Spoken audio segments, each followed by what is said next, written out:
And we are here, the series finale of Meet My OCs. At least for now. Though I have a few more characters, they're more like reoccurring background characters. This episode really marks the end of the characters who are, actually characters. I'd say that it's the end for now because I tend to make characters all the time.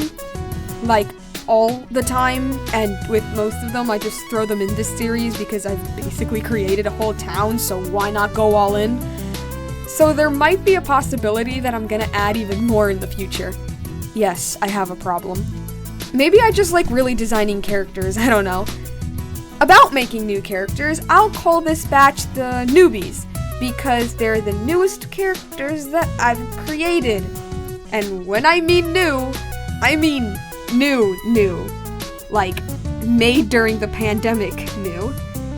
Because of that, these guys don't really have much to them, as I haven't been able to put them in any comics or stories yet. Oh, yeah, and there's the other one as well. Anyway, enough talk. Let's get on to the last ones for now. First ones first, Shaheed.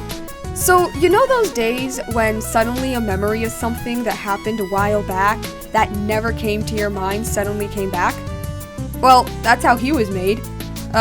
Way back, like 3 years ago, I was talking to my friend about Orion and stuff, and another one of my friends was halfly listening to me, and then they were like, "Tell me more about your gay Arabian prince." And I was like, What? After that, I completely forgot about that interaction until literally a few months ago, and then I was like, you know what? I will make that Arabian prince. Thus we got Shaheed. While I made him, it was kind of hard trying to find a personality for him. I didn't want him to be happy-go-lucky per se, but I didn't want him to be stoic either. That's when chill came into my mind. So that's who he is. Shaheed is a very chill guy who's always happy to meet new people. He's the type of person who gets along with pretty much everyone, and everyone who meets him likes him. He's kind, compassionate, treats everybody equally, and is always open to talk with people. But if you don't want to talk with him, that's fine too. He's cool with just hanging out, even if they're not doing anything. Basically, he's the friend everyone wants. I'd like to imagine that before people meet him, they don't really like him and probably think he's fake and only acts nice and has so many friends for some gain. But when they meet him, they find out, yeah, no, he really is that nice. Similar to Basil, he's a fairly easygoing person. He's just better than he is. Because he's the prince and the heir, he cares a lot about his country and his people and tries to be ready to be the best king he can be. Unlike Coloratura and Orion, who don't really care about the whole prince and princess thing, and it's really a secondary thing to them. Anyway, so as a prince, he wants to have good relations with all types of people and gain an understanding, even if he doesn't agree with them. Shaheed's really the only aristocrat that Coloratura actually likes and is excited to hang out with every time he visits. He's cool, he's chill, he's a gentleman, he's the Arabian Prince Shaheed. I just wish I created him earlier to put him in comics to have more personality in him. Design-wise, he was heavily inspired by the characters in Magi, Puffy Pants and all. The only thing is that Magi clearly takes place in Ye Old Days, while Just My Life, that's the name of the series, how come I haven't told you yet, takes place in the modern day. So the whole time I was drawing him, I couldn't help but feel like his clothes were just a tad bit outdated and stereotypical, maybe? At the end of the day, though, I just really wanted the puffy pants because they look cool and I totally do not want a pair. So I kept it in anyway. My excuse is probably going to be the same one with Coloratura and her dresses. Why does he wear outdated clothes? No reason. He just likes them. And now there's this guy. He calls himself Bear Blue and he's a traveler. Though this rendition of him is my newest OC, he's technically one of my firsts. Okay, I'll explain. So when I was, I kid you not, 5 years old, I had a little baby doll, and I loved that doll. It was the type of doll that I'd take everywhere I went. To the store, to church, to the park, to play with my neighbors, all of that. Over time, I eventually gave him a backstory, which was a tad ridiculous, because I was like 5. Especially his name. Not even Blue Bear. I couldn't even call him Blue Bear. It had to be Bear Blue. I don't have that doll anymore, by the way. I actually have no idea what happened to it. Anyway, so one day I just decided to make him a character on a whim and came up with this design. For his backstory, I mostly tried giving him his old one that I gave originally, but made it more, normal. So here it is. Bear Blue was raised in a small, isolated mining town. It was one of those places that there's no roads leading to it, it's in the middle of nowhere, and most people don't know it exists.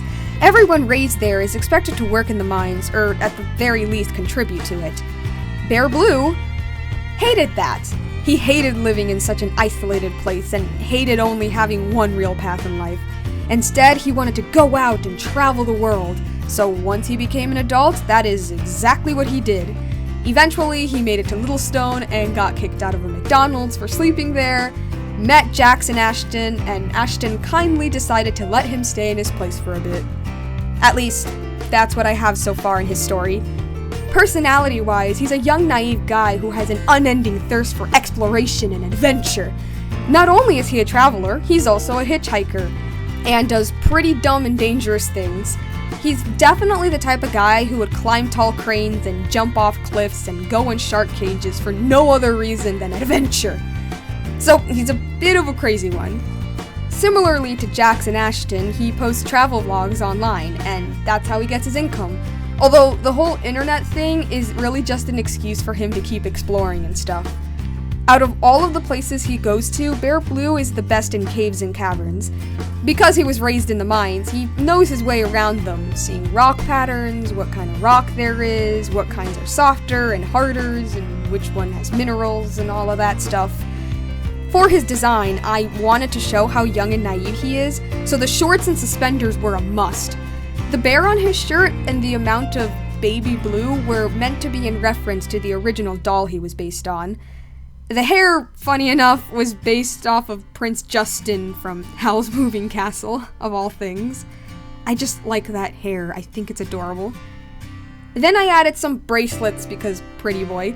Oh, yeah, very important, his name is not actually Bear Blue, that's just his online name and the name he gives everyone to call him. It's kinda like Peppermint Life. I do have a real name for him, but I'm not telling you. And finally, we got the last one. Now, this character isn't a new character at all. Actually, he's just as old as AJ and Coloratura, but he's a special case, which is why he's kind of on his own. So his name is, well, that's none of your business. That's more or less how he introduces himself. He never gives anyone his name, nor gives them a name to call him, so everyone just calls him the Yellow Guy. So, the Yellow Guy has been part of this series since, like, a few months after the series was first created. I remember in my OCs as Vine videos, someone pointed out that he looks a lot like Bill Cipher, and I'm not gonna hide it, he was basically Bill Cipher at first. I'm not kidding, when he first appeared in my comics, he was actually just Bill Cipher. I just named him the Yellow Guy because I thought it was funny. But that was back then, and now I treat this series more seriously and want to make this something at some point. So he couldn't stay that way. I changed him to be human and totally did not use this fan art as inspiration. Added the other eye because he's not Bill Cipher anymore, and later removed the bow tie and top hat to make him look a little bit more different. So what's the Yellow Guy's story? For that, I have decided to quote a scene from a comic that I still have. Wow, finally you get to see a little bit of the old comic. My name is... well, that's none of your business. Ever since I was a kid, I've always been into magic and the paranormal. Once I left home, I traveled the world hoping to show off my magic. It failed, and I was left poor and hungry, sleeping in convenience stores. Until one day, I found the magic of being a con artist, and I loved causing chaos. With that, I bought some new clothes and became who I am now. But alas, though I have a home, I am still poor. And that's all I'll show. As that implies, the yellow guy is a traveling magician and a con artist, usually scamming people and selling them fake gems and stuff. However, he still gets very little money and lives in an RV. The little bit of money he does get, he spends it on magic props and non-suspicious activity. One day he bumps into AJ and tries to scam him, but AJ sees right through it. Since then, the yellow guy decided to make AJ his disciple and help him with things like practicing magic, buying food, giving him his wallet, annoying him, and just generally causing chaos. The yellow guy loves chaos a lot, not just by scamming, but also by making people's lives worse. For example, destroying a play some kid made, all for his own entertainment. To achieve this, he has little bombs and darts to ruin things. Seeing this, AJ is just a tad disturbed and calls him a sadist, which the yellow guy does not deny. AJ wants to get away from him, but the yellow guy keeps dragging him into things. Though he's just a little crazy, the yellow guy is also just really pathetic. He's kind of socially inept and does stupid things for attention. Whenever he's not scamming or doing magic, the yellow guy is usually in his RV, either plotting to take over the world with stupid plans and doing non-suspicious activity, like occult stuff and watching snuff films. If you don't know what those are, good. Stay that way. Basically, it's a disturbed individual who's socially inept and has delusions of grandeur. And yeah, that's the yellow guy. He's one of the oldest characters, and I kind of love how I revamped him. So, that's it. Those are pretty much all of my OCs so far. Okay, not all of them, but the important ones, I guess. Now, will I end up making more in the future? Most likely, yeah, but for now, this is the end. I hope you all liked this series and my characters. It was pretty fun to make. Now you can all at least somewhat understand stuff from my OC videos and more of the ones that will eventually come. I love this series and all of my characters, and I hope to do more with them in the future. I just couldn't leave you guys in the dark for much longer. As I hope you could tell, this is a series that needs quite a bit of context. Yeah. Anyway, I guess that's it for now. Time to actually focus on doing animations again and trying to fit it in my busy schedule. Yeah, that's it. Bye!